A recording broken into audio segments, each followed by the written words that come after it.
Amém, irmãos? Boa tarde. Com muito temor, que a gente sempre vem aqui, com muita oração, debaixo, né, de uma direção clara do Senhor para nossas vidas. E muitas vezes a gente passa por semanas difíceis, né? A gente passa por lutas durante a nossa semana. E hoje eu queria, junto com vocês, que a gente pudesse estar orando, porque para mim, essa semana, Paulinho sabe, foi uma dessas semanas, né, de viagem, de grandes lutas, mas o Senhor, Ele continua estando conosco, continua nos fortalecendo.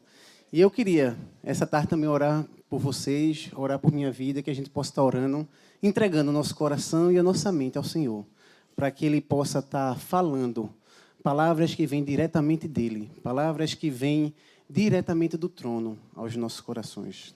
Se tu puder estar fechando teu olho. Ó Deus, te agradecemos, Pai, porque tudo que tu tens feito em nossas vidas tem um propósito. Muito obrigado, porque podemos ver a tua obra, podemos ver tua bondade e misericórdia derramada sobre nossas vidas. Muito obrigado, porque nesta tarde tu já nos falaste tanto, tu já nos falaste das mais diversas maneiras. Muito obrigado, porque o teu Santo Espírito, ele opera em nossas vidas, ele nos direciona e nos guia. Muito obrigado, porque sem ti nada somos inteiramente dependentes da tua graça, da tua bondade, do teu cuidado em nossas vidas.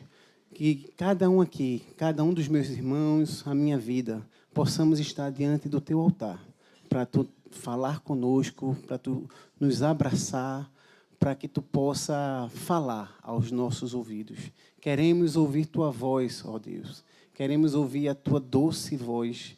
Queremos seguir a tua doce voz. Queremos colocar em nosso coração tudo aquilo que temos aprendido em ti, ó Pai. Muito obrigado. Amém, irmãos? Irmãos, eu preparei aqui, o Senhor tem me falado muito sobre uma história que está lá no Antigo Testamento.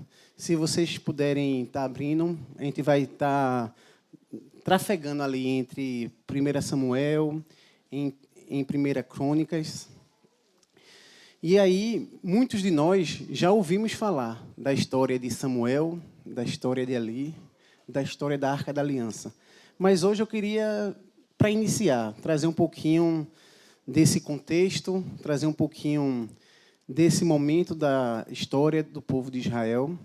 E aí a gente começa a nossa história lá em 1 Samuel 1, quando a gente vê irmãos, o povo de Israel migrando para Siló. Siló era, naquela época, na época onde o sacerdote Eli, ele estava liderando o povo. Siló, naquela época, era onde a Arca da Aliança estava.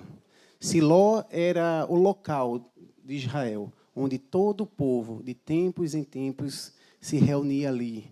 Porque, como nós temos aprendido, no Antigo Testamento, uma sombra do Novo Testamento. E aí, a Arca da Aliança do Senhor, ela representava, naquele tempo, a presença de Deus ali na terra. E muitas pessoas iam até ali. E a gente vê a oração por Samuel, por um filho, a oração de Ana. A gente vê que o Senhor ouve a sua oração. Samuel depois é levado até Siló para estar ali junto com Eli. E ali é onde a gente começa a conversar um pouquinho sobre nossa história. É ali onde a presença de Deus no Antigo Testamento estava firme. Era ali onde o povo seguia para se sentir próximo a Deus. E aí a gente vê Samuel crescendo em sabedoria, Samuel conhecendo a Deus, e a gente vê o povo de Israel começando a guerrear, continuando a guerrear contra outros povos. E aí o povo de Israel começou a não seguir tanto os caminhos do Senhor, e a gente vê que até dentro da própria família de Eli, a gente tem os filhos de Eli, Hofni, Finéas, que eram homens que não seguiam o preconizado por Deus, não seguia o que Deus trazia para suas vidas. E assim também era o povo o povo, por muito tempo, ele começou a se acostumar a não vivenciar a presença de Deus. O povo, por muito tempo, começou a perder a essência da presença de Deus. E a gente lê lá no capítulo 4 de 1 Samuel, que o povo de Israel, ele entrou numa guerra contra os filisteus. E eles não estavam muito preocupados com a presença de Deus. Eles estavam mais preocupados em vencer aquela batalha. Eles, num primeiro momento, perderam a batalha, foram vencidos, tiveram que recuar, tiveram que se remobilizar. E aí eles disseram, vamos trazer a arca da presença de Deus, porque com ela nós vamos ser vitoriosos. E aí esse povo, ele não estava preocupado em guerrear na presença de Deus. Ele buscava muito mais apenas um amuleto para a sua batalha. E ali o povo de Israel é derrotado, a arca do Senhor ela é levada pelos filisteus, os filhos de Eli, eles falecem na batalha, e naquele lugar que anteriormente era conhecido como Ebenezer, né? Quando vem a notícia que os filhos de Eli faleceram, morreram na batalha, uma das noras de Eli estava grávida, ela tem um filho, em todo aquele momento ela falece também ao ter o filho, e nas suas últimas palavras ela chama o filho de Icabode, que significa foi-se a glória de Israel. E esta geração do povo de Israel foi uma geração que perdeu a presença de Deus. Eles decaíram tanto que chegaram ao ponto que até os filhos de Eli, os próximos na geração de sacerdotes do povo de Israel, eles se envolviam com iniquidade, eles faziam coisas na porta do templo de Deus, que o próprio Deus abominava, porque eles não entendiam mais a presença de Deus nas suas vidas. E aí, continuando, essa arca, ela vai para os filisteus a levam para Asdod. Lá em Asdod, eles colocam no templo de Dagom. E aí Deus ele vem com pragas, com doenças, com toda uma sorte de questões, de doenças, de câncer, de tumores. E aí os filisteus, eles entendem que eles têm que devolver a arca de Deus, porque a arca de Deus ela é poderosa, a presença de Deus ali é forte. E aí o que é que eles fazem? Eles devolvem a arca da aliança para Israel, eles colocam sacrifícios, eles colocam, né, ali alguns sacrifícios diante do Senhor e eles devolvem. E essa arca chega a Kiriat Jearim. E ali passam 20 anos, essa arca na casa de um homem em Kiriat Jearim. E aí o povo de Deus continua esquecido da presença de Deus. Ali tem o reinado de Saul. Durante todo o reinado de Saul, a arca continuou em Kiriat Jearim. Até que Davi, quando sobe ao trono, ele diz, vamos trazer a arca de Deus para o local onde ela deve estar. Vamos levar a arca de Deus para Jerusalém. E aí, Davi, de uma forma até um pouco estabanada, sem muito planejamento, mas desejoso de trazer a arca. Ele vai lá buscar a arca de todo jeito. E a gente vê que, durante esse momento, durante esse levar a arca para Jerusalém, né, um dos bois tombam, o Uzá, que é um dos filhos do homem que estava com a arca, ele coloca a mão para que a arca não seja quebrada e ele é morto fulminantemente naquela hora. Davi fica sem entender, prefere deixar a arca onde está, e ali se passam 3 meses. E o Senhor é tão bom naquele local, naquela casa onde a arca ficou, né? A presença de Deus é tão poderosa ali, que o próprio Davi, ele diz, vamos agora buscar a arca do Senhor. Vamos trazê-la, mas não de qualquer forma. Vamos planejar, vamos buscar fazer da forma que o Senhor preconiza, da forma que o Senhor ordena. E aí ele vai lá. E lá em 2 Samuel 6, de 1 a 15, a gente vê o seguinte.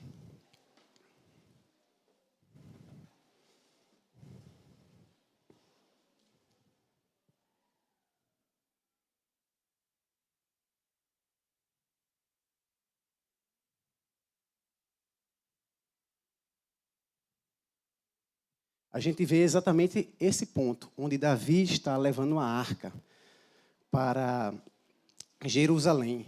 E a partir do versículo 1 ele diz: mais uma vez, Davi reuniu todos os escolhidos de Israel, em número de 30.000.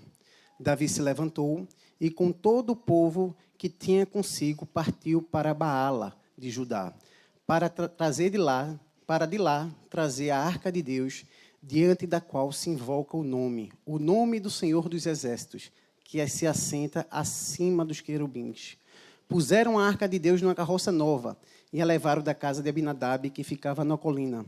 Uzaia e Aiô, filhos de Abinadab, conduziam aquela carroça. Levaram a carroça com a arca de Deus da casa de Abinadab, que ficava na colina. E Aiô ia adiante da arca. Davi e toda a casa de Israel se alegravam diante do Senhor com todo tipo de instrumentos, de madeira de faia, com harpas, liras, tamborins, pandeiros e símbolos. Quando chegaram à eira de Nacon, Uzá estendeu a mão para segurar a arca de Deus, porque os bois tropeçaram. Então a ira do Senhor se acendeu contra Uzá, e Deus o feriu ali por esta irreverência. E Uzá morreu ali, ao lado da arca de Deus. Davi ficou irado, porque o Senhor havia irrompido contra Uzá, e chamou aquele lugar de Pérez Uzá até o dia de hoje. Naquele dia, Davi teve medo do Senhor e disse: como poderei levar comigo a arca do Senhor? Davi não quis levar a arca do Senhor para junto de si, na cidade de Davi, mas fez com que fosse levada para a casa de Obed-edom, o geteu. Assim, a arca do Senhor ficou na casa de Obed-edom, o geteu, durante 3 meses, e o Senhor o abençoou e a toda a sua casa. Avisaram o rei Davi, dizendo: o Senhor abençoou a casa de Obed-edom e tudo que ele tem, por causa da arca de Deus. Então Davi foi e, com alegria, trouxe a arca de Deus da casa de Obed-edom à cidade de Davi. Quando os que levavam a arca do Senhor tinham dado 6 passos, Davi sacrificava um boi e um animal gordo. Davi dançava com todas as suas forças diante do Senhor. Ele estava cingido de uma estola sacerdotal de linho. Assim, Davi, com todo Israel, levou a arca do Senhor com júbilo e ao som de trombetas. E aí, irmãos, o Senhor, ele tem me falado muito sobre essa história toda que eu contei para vocês, esse início, essa contextualização, porque o Senhor tem me falado sobre a seriedade da obra do Senhor nas nossas vidas. O Senhor tem me falado sobre como nós temos nos colocado para servir ao nosso Deus. O Senhor tem me falado que não podemos levar a obra dele do nosso jeito, ou conforme a nossa própria vontade, ou conforme com aquilo que achamos que é o melhor. Mas o Senhor tem me falado que nós necessitamos buscar com aquele que é o Senhor da obra, com o nosso Deus, o que Ele quer para nossas vidas nesse contexto. Nós precisamos buscar fazer com excelência a obra de Cristo, aquilo que Ele tem nos chamado a fazer. Precisamos aprender a fazer a obra do Senhor como Ele quer, e não como nós queremos ou achamos que é o melhor. E para isso precisamos, essencialmente, necessidade essencial, que nós busquemos direção do Espírito Santo. E nesse início de ano, o Senhor tem me falado muito sobre estar fazendo a obra dEle de uma forma estabanada, de uma forma sem preparo, de uma forma sem buscar dEle o que Ele quer para a minha vida. E o Senhor tem dito que fazer a obra dEle sem buscar viver intimidade com Ele e desfrutar da presença dEle não é algo que Ele quer para mim.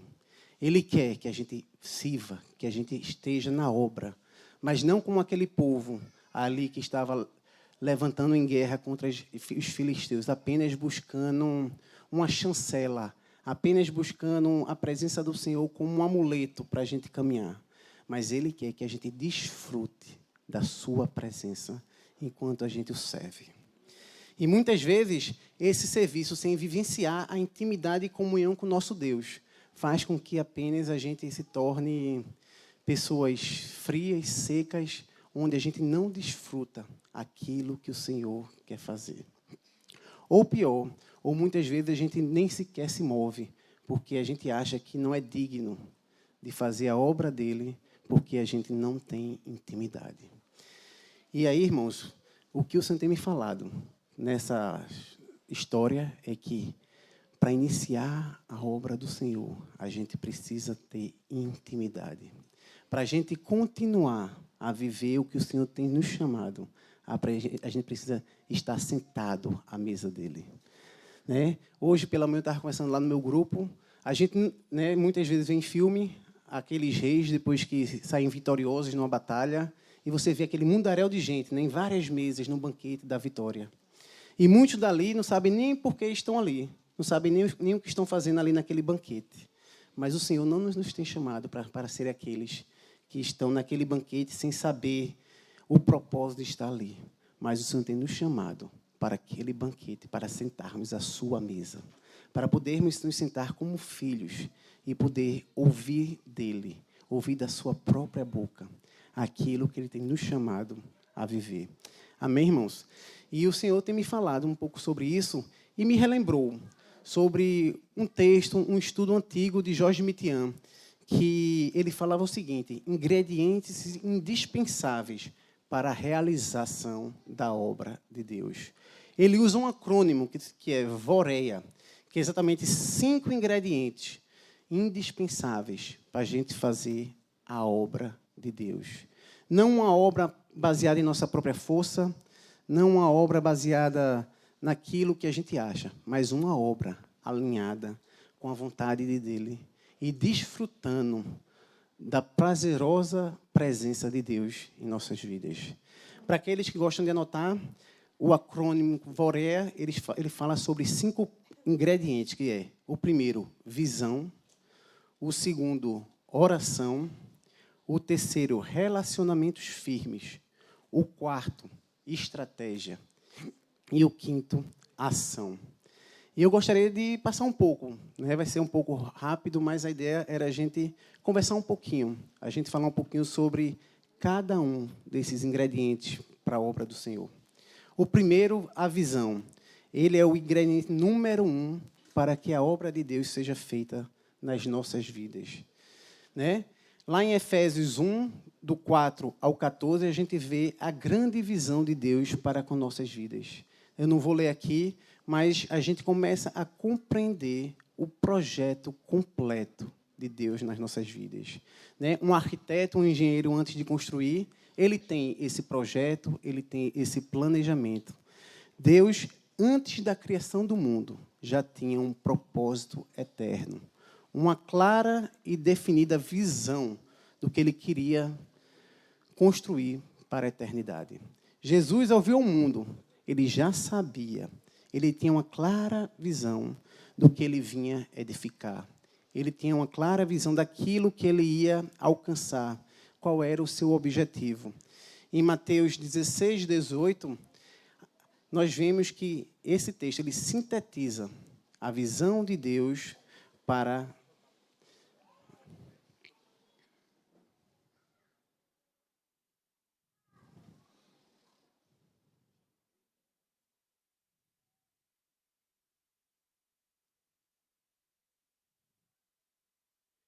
Mateus diz: também eu lhe digo que você é Pedro, e sob esta pedra edificarei a minha igreja, e as portas do inferno não prevalecerão contra ela. E aí a gente vê exatamente qual era a visão de Deus para nossas vidas, que era edificar a sua igreja. E aí a gente vê, né, a gente aprendeu já em muitos momentos, o que é ser igreja, o que é a igreja. Hoje muitos ainda equivocadamente podem entender a igreja como um edifício material, como apenas um ajuntamento de pessoas do ponto de vista social e de relacionamento. Mas igreja, ele é algo mais profundo. A igreja é a comunidade de homens e mulheres que reconhecem Cristo como seu Senhor e vivem de uma forma que são o seu povo. Em Romanos 8, 28 e 29.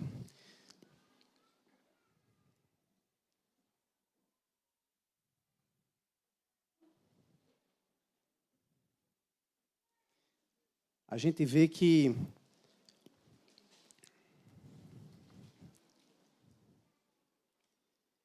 sabemos que todas as coisas cooperam para o bem daqueles que amam a Deus, daqueles que são chamados segundo o seu propósito.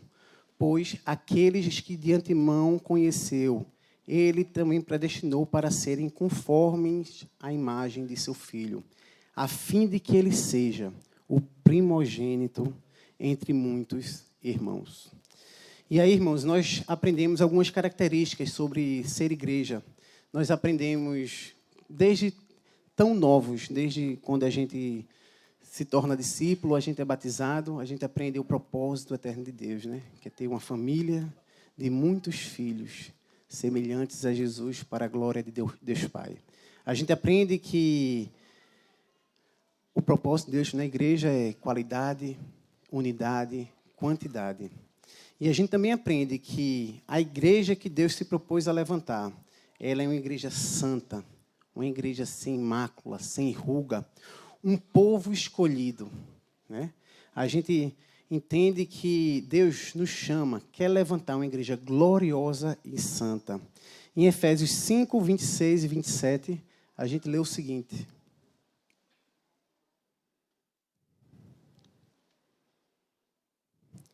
ele diz que sobre a igreja, para que a santificasse, tendo-a purificado por meio da lavagem de água pela palavra, para apresentar a si mesmo como igreja gloriosa, sem mancha nem ruga, nem coisa semelhante, porém santa e sem defeito.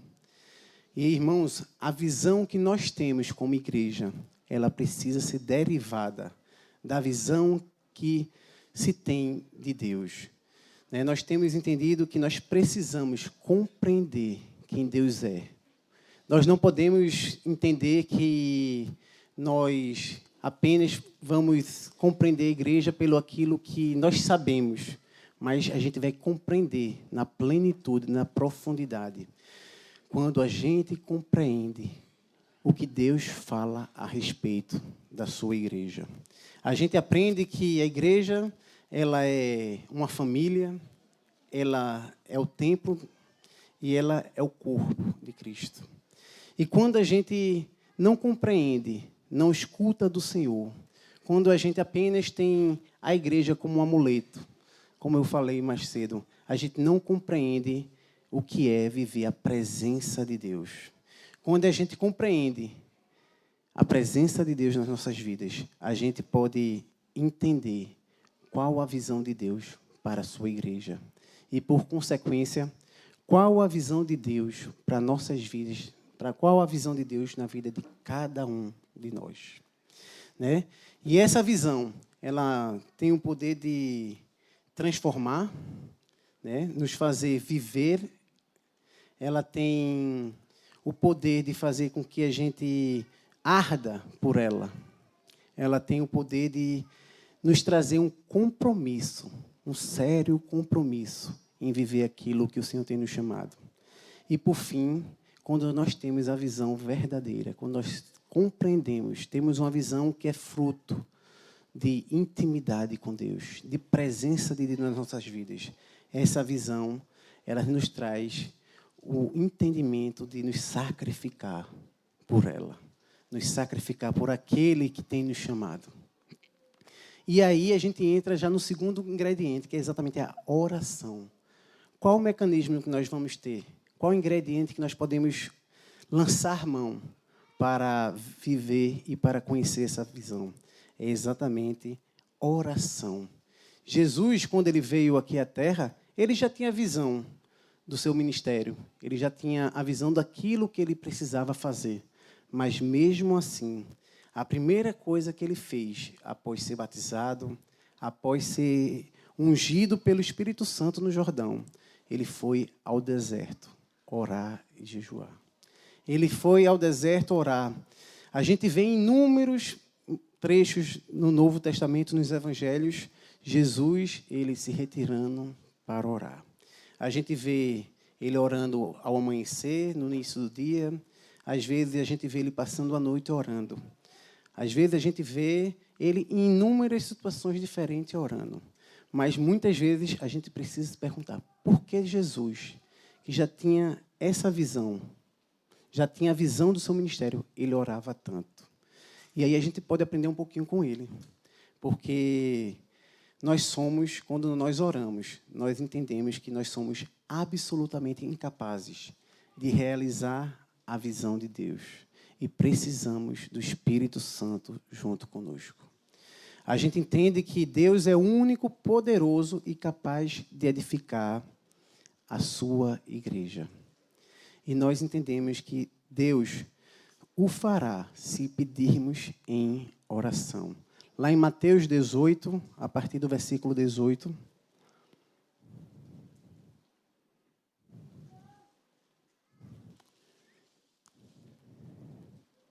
Ele diz: em verdade lhes digo que tudo que ligarem na terra terá sido ligado nos céus, e tudo que desligarem na terra terá sido desligado nos céus. Em verdade também lhes digo que se 2 de vocês sobre a terra concordarem a respeito de qualquer coisa que vierem a pedir, isso lhes será concedido por meu Pai que está nos céus. Porque onde estiverem 2 ou 3 reunidos em meu nome, ali estou no meio deles. Então, irmãos, que nós precisamos orar. Nós precisamos ter tempo de oração. Ter tempo de desfrutar da presença do nosso Deus. De poder conversar com Ele, de poder ouvir o desejo do coração dEle para as nossas vidas. Nós precisamos interceder para que o Senhor, Ele fale, para que possamos ter intimidade com Ele, para que possamos não apenas nos esforçar como alguém que te esforça ao vento, mas que possamos ser alguém que sabemos a nossa missão, que sabemos a visão que o Senhor tem nos dado de edificar a sua igreja e nos colocar diante dele como instrumentos dóceis para sermos usados por suas mãos, para sermos usados na edificação uns dos outros. E aí a gente entra no terceiro ingrediente, que são os relacionamentos firmes. Quando a gente entende que a visão do Senhor é edificar a igreja, a gente entende que nós não podemos ficar à parte, nós não podemos ficar longe, nós não podemos ficar distantes uns dos outros. Nós precisamos entender que temos essa necessidade de relacionar-se uns com os outros, de podermos entender que o Senhor, Ele nos chama para uns aos outros, para sermos edificados e para edificar, para sermos consolados e para consolar, para admoestar e também ser admoestados, para ter a coragem de ser exortados quando necessário, para também ter a coragem de exortar, de ganhar o nosso irmão quando for necessário. Que a gente possa, irmãos, ter essa certeza que nós, como igreja do Senhor, nós, como membros dessa igreja, como membros do corpo de Cristo, nós precisamos ter relacionamentos firmes. Nós precisamos dos uns aos outros. Nós precisamos do nosso irmão ao nosso lado. Nós precisamos do nosso irmão em oração. Nós precisamos do nosso irmão para guerrear junto conosco. A gente não pode, a gente se torna vulnerável quando a gente vive só. A gente, como o Paulo diz, a gente não consegue olhar nossas costas. E precisamos de uns aos outros para poder viver essa visão que o Senhor tem nos dado. Para viver o que o Senhor tem buscado nas nossas vidas, aquilo que Ele tem derramado sobre nós. Lá em Colossenses 2,19...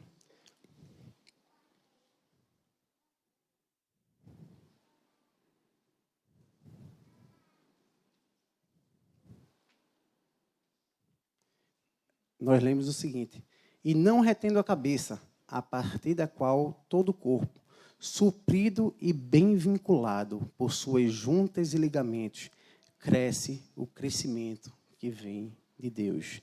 Em Efésios 4:16,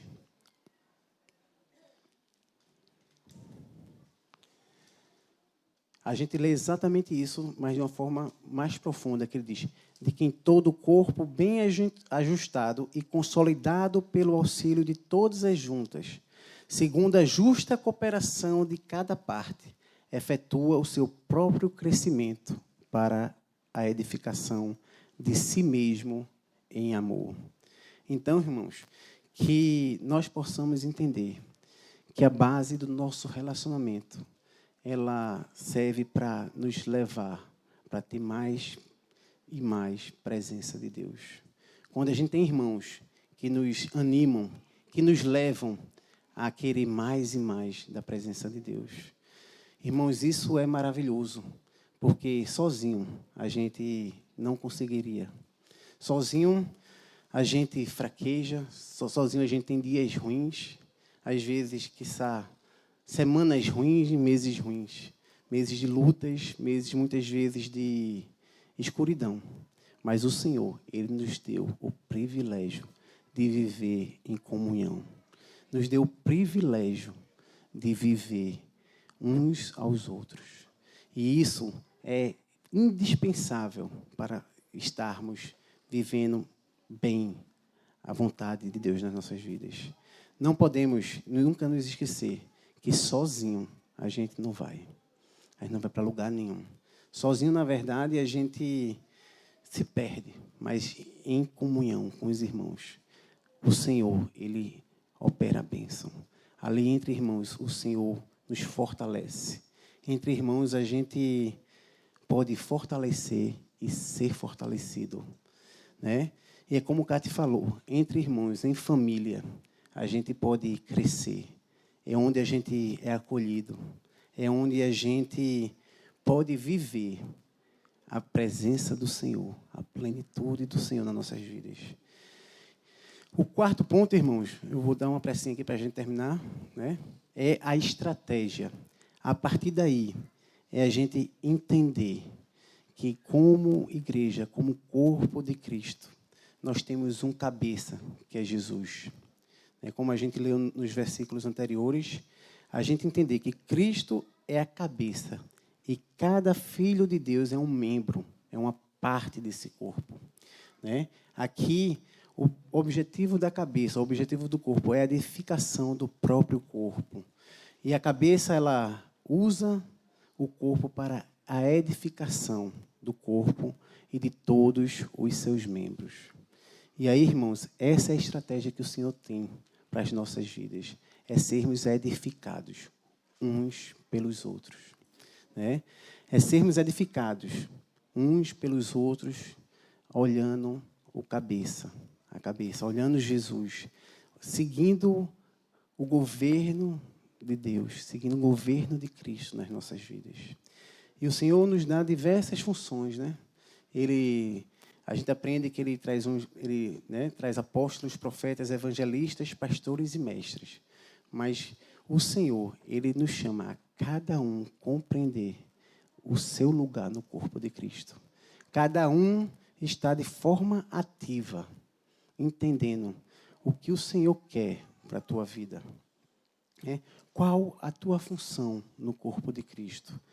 Tu, como membro de Cristo, tu é importante. Tu, como membro do corpo de Cristo, tu tem uma função.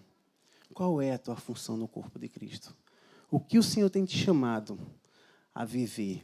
A gente aprende que nós recebemos dons de Deus, do Pai, nós recebemos dons do Filho de Cristo, nós recebemos dons do Espírito para podermos viver em unidade no corpo, para podermos edificar e ser edificados.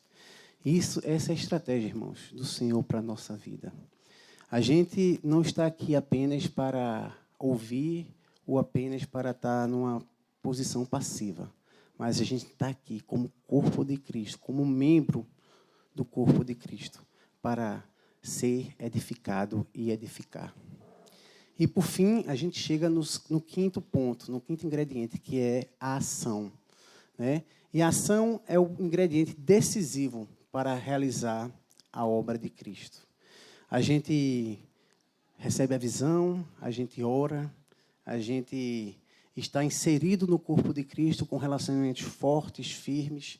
A gente compreende essa estratégia do Senhor de nos usar uns aos outros. E aí a gente compreende que a gente precisa agir, que a gente precisa ser ativo na vida dos nossos irmãos, que a gente precisa buscar do Senhor em oração para ser uma bênção, ser um canal de bênção do Senhor na vida dos nossos irmãos. Que a gente possa aprender com o modelo da ação, que é o próprio Jesus, que ele, quando veio aqui na Terra, ele tinha a visão já definida daquilo que o Senhor, daquilo que Deus tinha para a vida dele. Ele já tinha a visão definida do seu objetivo aqui na Terra. E ele não titubeou, ele foi obediente até a morte, e morte de cruz. Se a gente entender que nós precisamos da ação, nós não podemos parar apenas em compreender aquilo que o Senhor tem nos chamado. Não podemos parar apenas em ficar felizes em estar inserido no corpo, mas que a gente possa, de uma forma ativa, buscar viver a presença de Deus, buscar viver aquilo que o Senhor tem nos chamado, buscar ser um instrumento nas mãos de Deus para a vida do nosso irmão.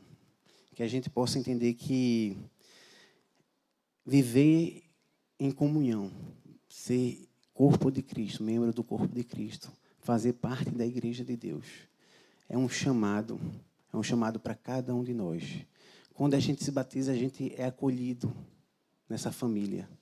E como família, possamos ter liberdade para poder estar sendo instrumento de Deus na vida do nosso irmão, para poder levar o nosso irmão mais para perto de Deus, para poder ser o socorro bem presente quando o irmão às vezes precisa, para entender que a gente ora, a gente busca o Senhor, a gente vive, tem intimidade com Deus, para que a gente possa viver a plenitude de Deus na vida do nosso irmão.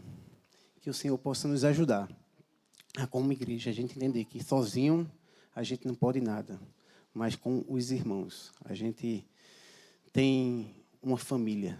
Que a gente possa entender que a gente precisa desses 5 ingredientes, compreender o objetivo de Deus em construir uma igreja, de edificar a sua igreja.